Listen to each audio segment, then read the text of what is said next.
Just to review what we said at the end of the previous video, notes and rests can have equivalent values. For example, quarter note and quarter rest are worth the same amount of time. The only difference is that for rests, you're going to be silent. You'll still count them just in your head, not out loud. If you're writing your counting in on a rest, it might be beneficial to put it in parentheses so that you can think about how long it is, but you don't actually say it, or you're not tempted to speak it out loud. So this is a quarter note and a quarter rest, an eighth note and an eighth rest, a 16th note and a 16th rest.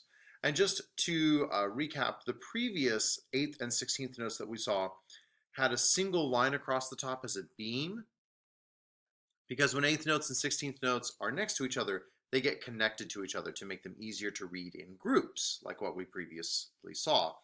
But when they're all by themselves, they look like this with a single flag. Many of you know this, that's just a reminder. The 8th rest and 16th rest each have this one little kind of backwards flag on top, or the 2 for the 16th note. So that's what each of these notes and rests look like. With that in mind, let's do some practice, mixing and matching each of these ideas. So all of these examples are going to be in 4/4, and don't worry at all about the pitches here. The pitches are not important. What's important is the rhythm.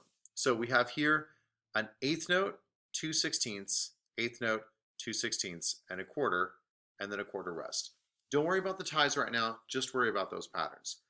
These patterns are going to be 1 and a, 2 and a.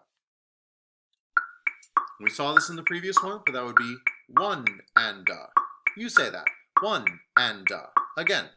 1 and a. Your turn. 1 and a. Now the whole example here would be 1 and a 2 and a 3 rest.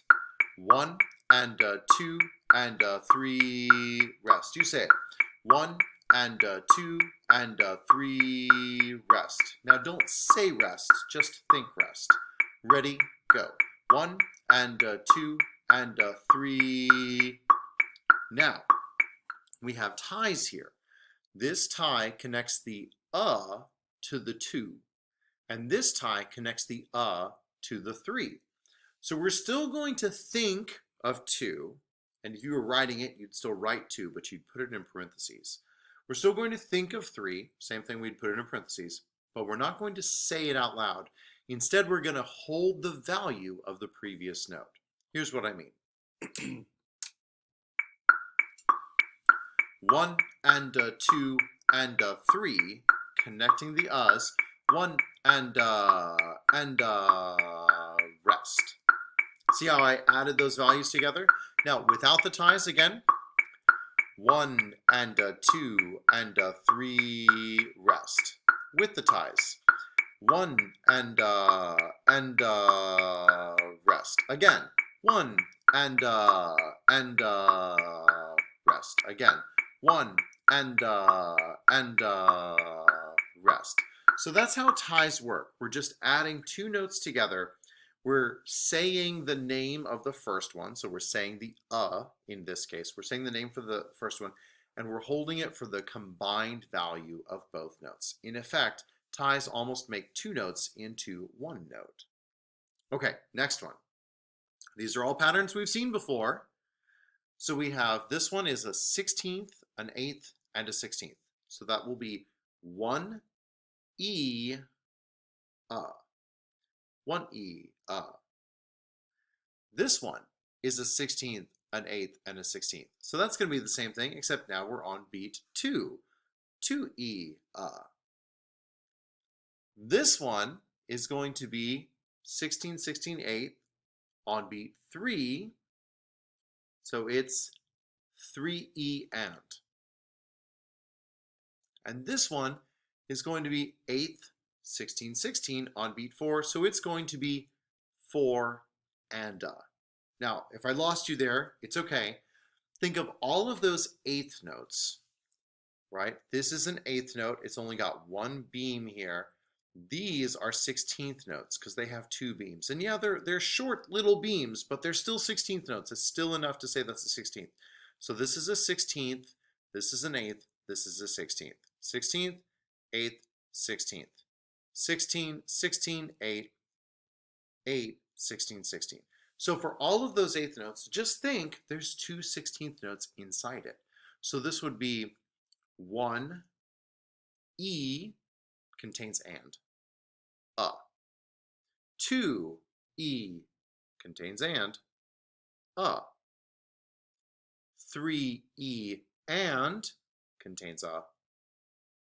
4 contains E and a.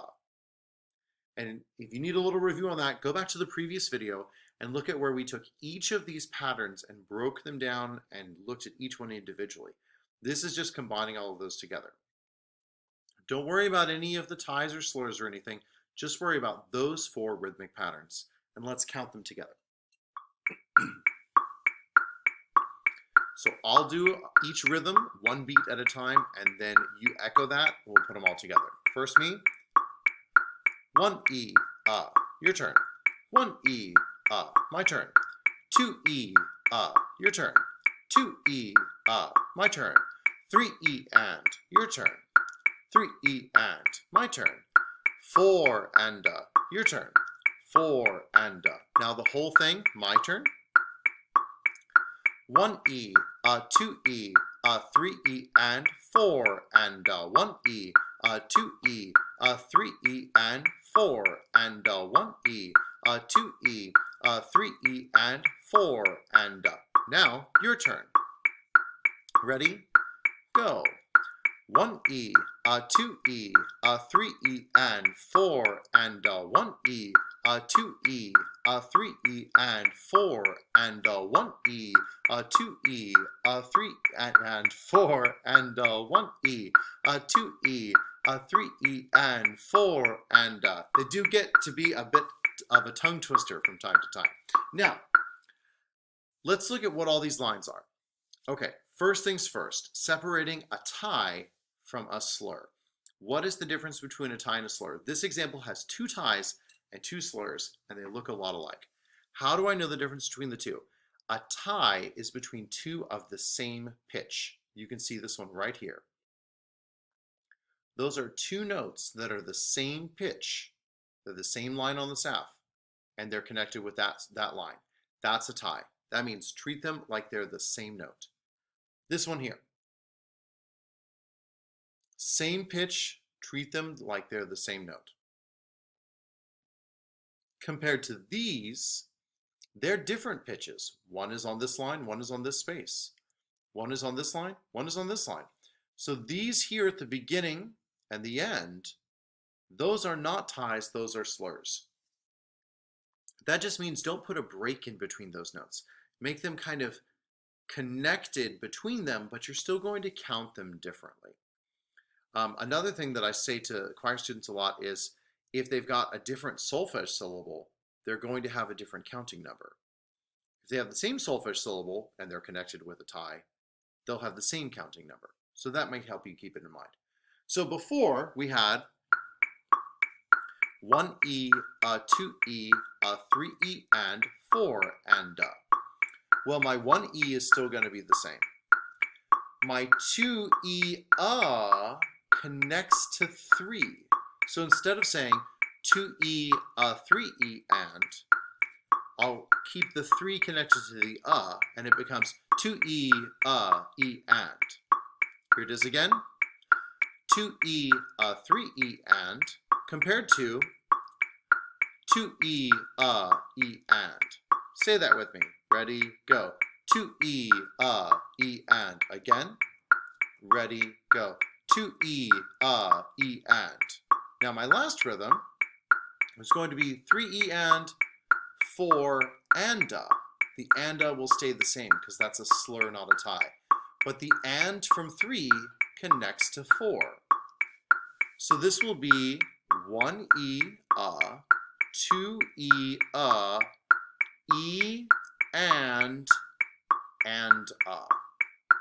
So again, the beginning, 1 E, then the next part, 2 E, but that connects to 3, and then we just get E and and that and connects to 4, and then we get and. All together, it sounds like this. 1 E, 2 E, E and. Okay, that was a lot. Let's do that again. 1 E, 2 E, E and. 1 E, 2 E, E and. 1 E, 2 E, E and. 1 E, 2 E, E and. 1 E, 2 E, E and. If that's throwing you off, break it down and do it again. Work on it a little bit on your own. Pause this video, then come back to it and do it again. Or go back to the previous lesson and look at all of the different rhythms independently of each other before you start adding them together to mix and match. Next one. We start with a 16th rest right here. That 16th rest is going to be just the number 1. Then we'll get E and Then we'll get 2 and Then we'll get 3 and now we have an 8th rest. And that 8th rest is going to take the first half of beat 4. It's going to take the number 4. It's going to take E, right? That's 2 16th notes or 1/8 note worth of time. And then we'll have and here at the end. So this ends up being rest, E and 2 and 3 and rest, that's 2 16th notes worth of time, and So slowly, E and 2 and 3 and So every beat has and even though they look a little bit different. E and 2 and 3 and This 8th rest takes the same amount of time as this 8th note or this 8th note. And as we mentioned previously, this, because it's 2 different pitches, they're in different places on the staff, is a slur, not a tie. So we still count them as independent notes because they have independent pitches. I'll count a beat at a time, and then you count it back to me, and then we'll put it all together. Here's the beginning. E and Your turn. E and Do something physical on that 16th note rest so you feel it come by. Ready? E and E and E and E and E and You hear that rest happens on the click of the metronome. Okay? I'll do the measure now. E and 2 and 3 and Here it is again. E and 2 and 3 and Notice the 8th rest is longer than the 16th rest. Here we go again. E and 2 and 3 and Now count it with me. We'll do a couple of repeats through it. Ready? Here we go. E and 2 and 3 and E and 2 and 3 and E and 2 and 3 and E and 2 and 3 and So this gives you a lot of different varieties of how notes can be grouped together. Something I want to point out is you may or may not have noticed, but with each of these, we have groups of notes that are beamed together. This is really important. It's not random. Generally speaking, notes that are beamed together like this are part of the same beat, which means that this group of notes is part of a beat, and this group of notes is part of a beat. It means that this group of notes is part of a beat, and this one is part of a beat, and this one is part of a beat, and this one is part of a beat. It means that this is part of a beat, and this is part of a beat, and this is part of a beat, and this is part of a beat. So notes that are beamed together will be part of the same numerical beat grouping. Keep that in mind.